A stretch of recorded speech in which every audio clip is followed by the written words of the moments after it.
दाखिला हो जाए, बस इतनी सी मुझे तलब है।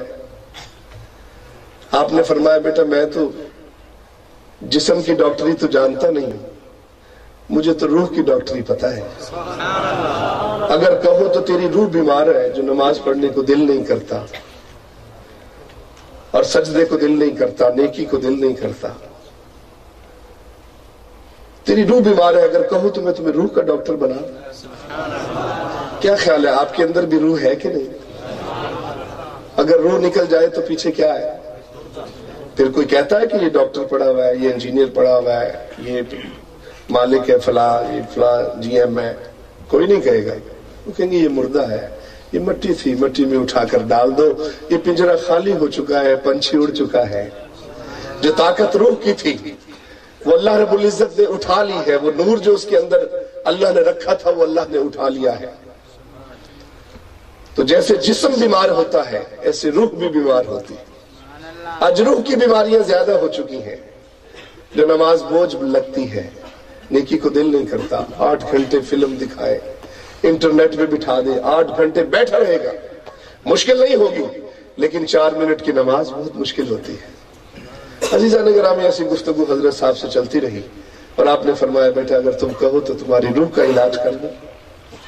मैंने कहा जी कर दे आप इलाज, आप किस्मत से आ ही गए हैं और हकीकत जानिए कि आपने मेरे कल्ब की तरफ तवज्जो फरमाई, तसर्रुफुल कुलूब, इस दिल को तहारत दी, इस दिल को अल्लाह के नाम का जिक्र सिखाया, अल्लाह का हथौड़ा जो है इस पर मारा और इसका जंग उतार दिया और 2 मिनट गुजरे होंगे मेरी आंखों से आंसू गिरने शुरू। वो सख्त दिल, जमीन सख्त थी, वो नरम होने लगी, अल्लाह का जिक्र महसूस होने लगा, हत्ता कि ये कैफियत हुई कि मेरे जिस्म में कपकपी आई और मैं गिर पड़ा। फिर पता चला कि राह पे जाने थे वहां पे, जब दूर बैठे थे तो एतराज कर रहे, जब सुना तो एतराज होता है, यकीन कामिल उस वक्त तक नहीं आता, सुन रखा है ठीक है, फिर देखता है तो कुछ यकीन बेहतर होता है, लेकिन जब कोई चीज महसूस हो जाए ना तो फिर इनकार की गुंजाइश नहीं रहती। जब कोई चीज महसूस हो जाए तो फिर इनकार की गुंजाइश नहीं रहती, फिर वो हद होती है, ऐनुल यकीन होता है। जब लोग तड़प रहे थे तो मैं सोच रहा था यार ये क्या है, पता नहीं हिप्नोटिज्म कर रहे हैं, क्या कर रहे हैं, क्यों गिरा रहे हैं, लेकिन जब गिरा खुद ये अंदर की गलाजत निकली, इस रूह को लताफत मिली तो नमाज की तरफ रुझान हो गया। फिर ये सुन्नत रसूल रखना मुश्किल न लगी। मुसलमानों के मुल्क में रहते हुए मुसलमानों की शक्ल बनाना भी मुश्किल बन गई थी, लेकिन उसके बाद से जब से ये बातिन को जिंदगी मिली, हयात मिली, इस बातिन को शरह सद्र हासिल हुआ, इस बातिन के अंदर अलिफ अल्लाह चंबे की बूटी लगी, फिर इसको ला इलाहा इल्लल्लाह का पानी दिया तो इसने खुशबू छोड़ दी। ये जो खुशबू सूंघता आ रहा है फिर वो मगर लग जाता है। ये मेरे खरीदार नहीं है, ये उस खुशबू के खरीदार हैं जो सीने में से गुजर रही है। ये मेरे खरीदार नहीं है, ये वो जो चीज अंदर पड़ी है ये उसके खरीदार है, ये जो बातिन है। और ये मेरी जिंदगी का ऐसा वाकया था कि 180 की डिग्री पे मैं मेरा फिरा हूं और उस दिन के बाद मेरी जिंदगी में इनकलाब आ गया और निश्तर में भी आपकी दुआओं से दाखिला हो गया। 2003 में MBBS किया, फिर अभी मैं वहीं पे अपनी जॉब भी कर रहा हूँ, आगे पढ़ाई भी कर रहा हूँ।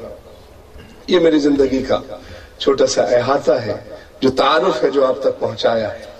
हजरत साहब का हुक्म हुआ बेटा जिक्र करवाओ, ये कल्बी जिक्र करवाओ, जिक्र बिल कल्ब, इस दिल को तहारत की जरूरत है, शरह सद्र की जरूरत है, बातनी सफाई की जरूरत है। जिक्र करवाते करवाते एक दिन ऐसा आया, लोगों ने कहा ये पीर है, हमें तो ख्वाब में भी नहीं कभी देखा था कि पीरी क्या होती है, कहा ये जवानियां और कहा निश्तर की नौकरियां। पीर बनना था तो मैं MBBS कर भी रखा था, सोचा था MBBS करेंगे, डॉक्टर बनेंगे, अस्पताल बनाएंगे, लेकिन उस अल्लाह वाले की निस्बत ने कमाल अता फरमाया कि फिर MBBS करने के बाद अब मैं मस्जिदें बना रहा हूं, अल्लाह के जिक्र का एहतमाम करता हूं और कुरान की खिदमत का एहतमाम करता हूं। ये मेरी खुशकिस्मती है कि असल हकीकत को पहचान गया हूँ। जाने वाले यही पैगाम दे जाते हैं कि बंदे तू जा रहा है, ये सारी चीजें यहीं रह जाएंगी, اصل وہ پنچھی ہے جو اڑ جائے.